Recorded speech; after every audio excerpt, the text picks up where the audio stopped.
Bonjour. Pour étudier un montage contenant un condensateur ou bien une bobine ou bien les deux en même temps, alimentés par des générateurs de tension continue, on peut commencer par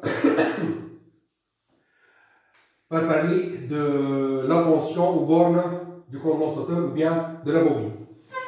Pour un condensateur, par exemple, un condensateur de capacité C, parcouru par une intensité de courant I, la tension U, qui est égale, U est égal Q sur C.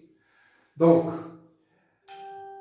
cette tension, elle est ou bien de même sens que l'intensité I, ou bien de sens contraire, suivant que le condensateur il joue le rôle d'un générateur ou d'un récepteur.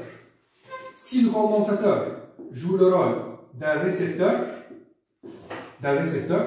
donc c'est-à-dire que I est égal dérivé de Q par rapport au temps, donc la tension U qui est égale à Q sur C, elle est de sens contraire que l'intensité I.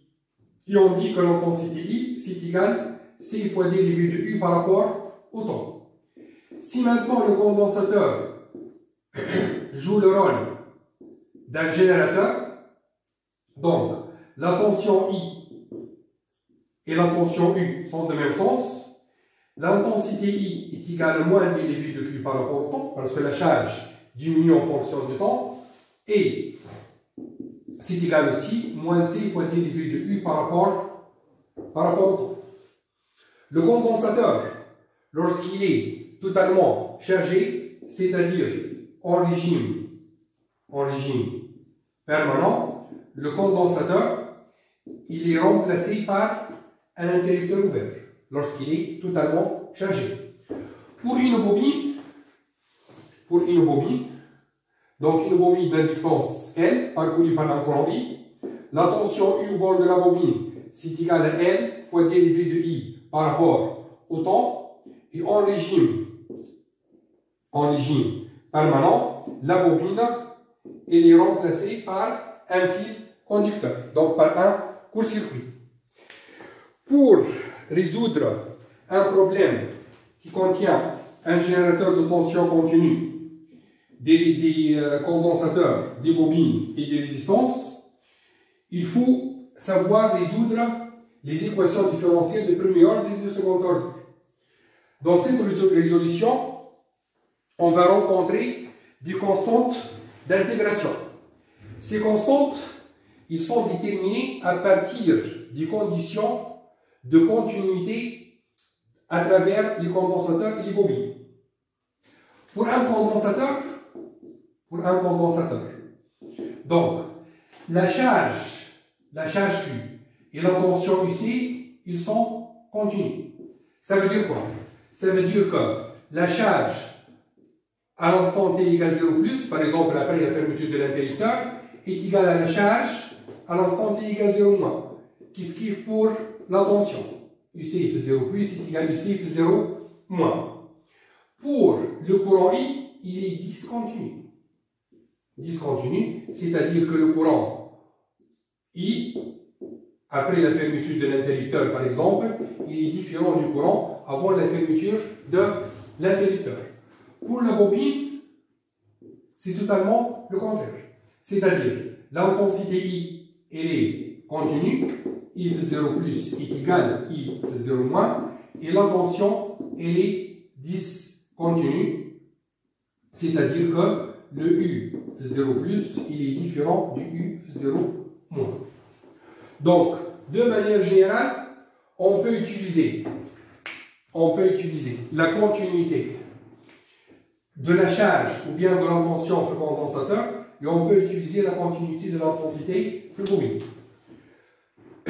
Toutes les autres grandeurs, a priori, ils ne sont pas continues. Même les dérivés par exemple du courant ou bien dérivés de la tension, elle est a priori discontinue. Et on va voir donc comment on peut chercher ces valeurs, par exemple à l'instant t égale 0 plus, dans d'autres vidéos. Donc, pour comprendre la continuité et la discontinuité, je vais prendre un montage très simple. Donc, je vais prendre un générateur de force électromotrice E en série avec une résistance R et un condensateur C. Ce montage il est parcouru par un courant I. On a donc la tension UC. Donc, je vais commencer par une grandeur continue. C'est-à-dire, je vais chercher l'expression de la tension ici de T aux bornes du condensateur. Pour déterminer cette expression, on doit chercher l'équation différentielle en UC à l'aide de la loi des mailles. La loi des mailles. Donc s'écrit E moins RI moins UC est égal 0.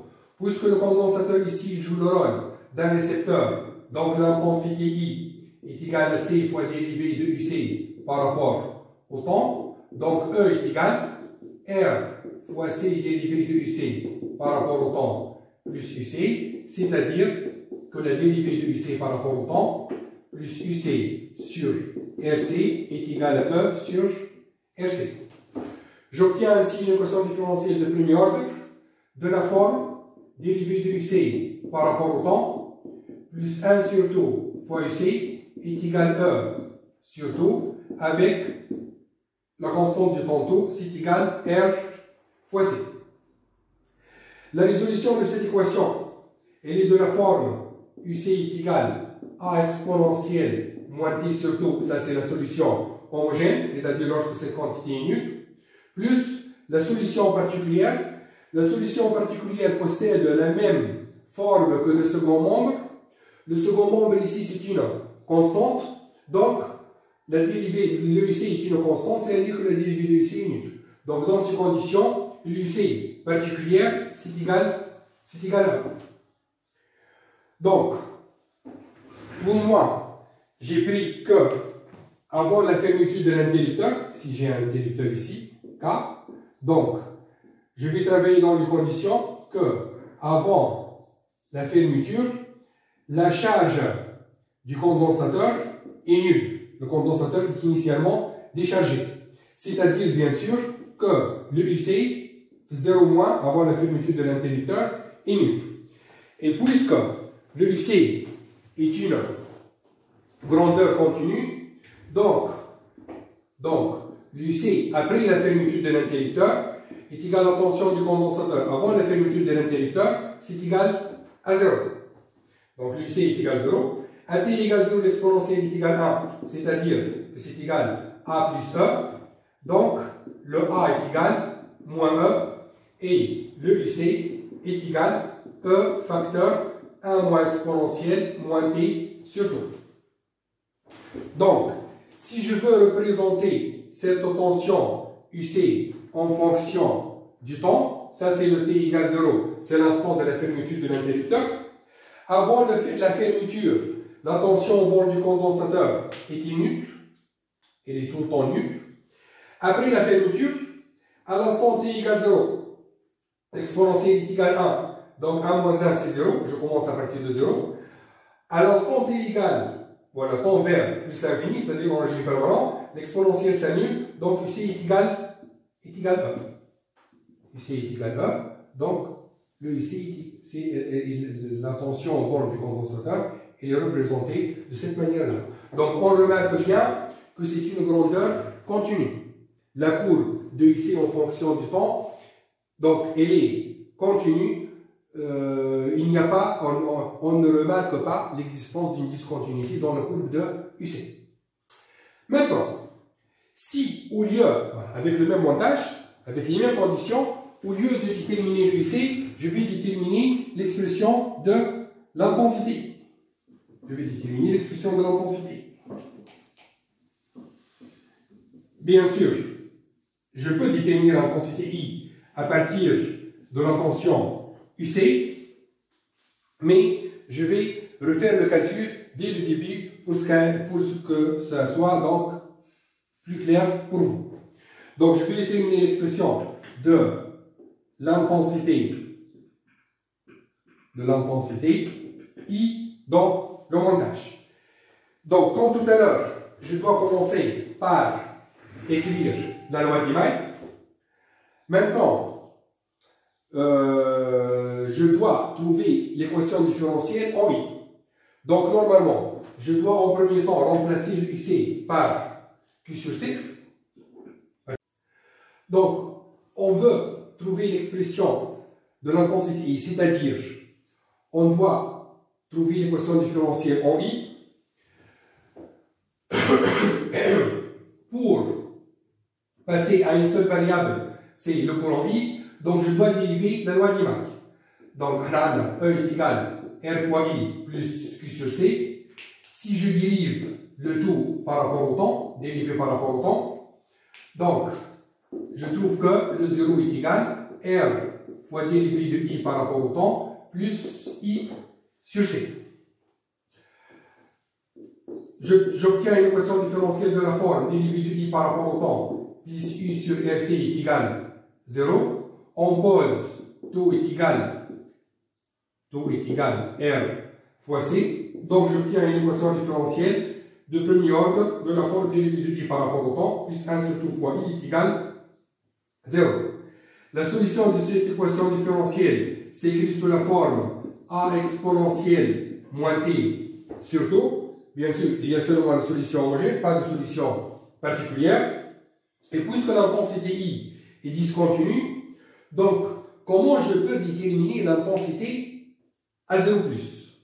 Donc, je vais revenir à la loi d'Imai. Je vais réécrire la loi d'Imai à l'instant T est égal à 0+.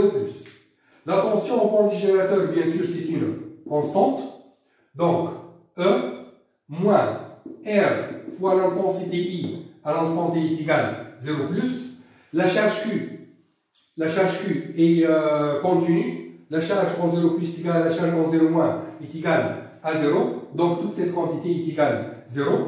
Et je trouve que l'intensité I en 0+ est égale à E sur R. Est égal, si je remplace le T par 0, est égal à. Donc l'intensité I, c'est égal enfin E sur R exponentielle moins T sur tout. Donc, si je veux représenter cette intensité en fonction du temps. Bien sûr, avant la fermeture de l'interrupteur, l'intensité était nulle. Avant la fermeture, l'intensité est nulle. Après la fermeture, à l'instant T égale 0+, l'exponentielle c'est égal à 1, donc on passe directement de E sur R. À T égale à l'infini, c'est-à-dire en régime permanent, donc l'intensité est envers 0, donc la courbe est représentée constante. Ainsi donc on remarque que la tension ici tout à l'heure était continue, la courbe était continue, mais pour l'intensité I, c'est clair que la courbe est discontinue. C'est clair que la courbe est discontinue.